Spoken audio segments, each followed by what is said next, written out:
So I just wanted to clarify on like the dot I, is that like part of the syntax in order to solve for, you know, x1, x2, x3?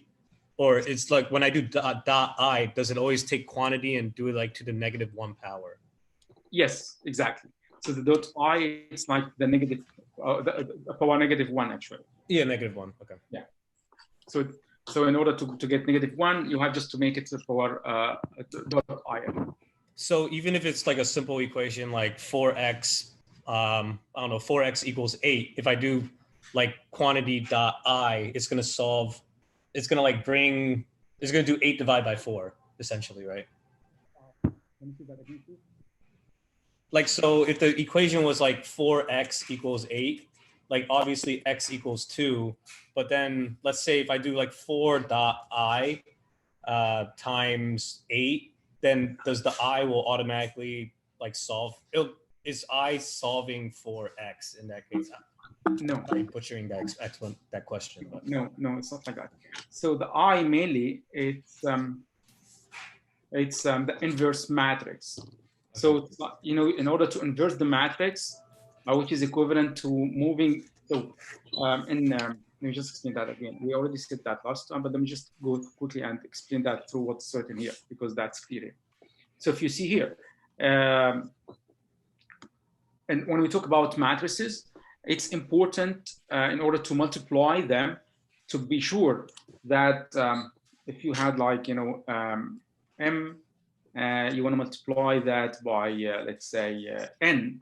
So it's important that the number of dimensions, so if you had like row and columns here, and you have rows and columns here, you know, so this was like row 1, columns 1, row 2, columns 2. In order to multiply them, this condition must be true.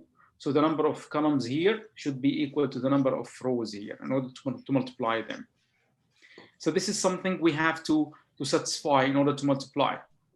And another important thing which we have to keep in mind when we talk about matrices,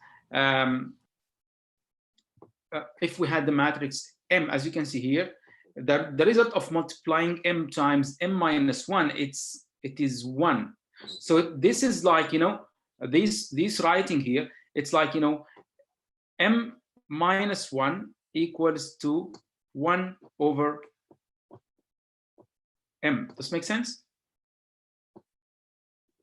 Yes. Yeah. So what we had there, we have the quantities times the x's equals to the prices. That's what we had. In order to move these quantities to the other side, okay, we need just to make it like this. So we need to get 1 over the quantity. Does this make sense? Yeah.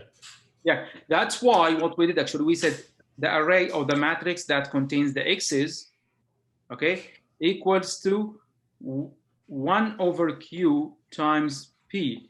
And this 1 over q, it's just q, the matrix q, power minus 1, which we can get like q dot I. Does this make sense?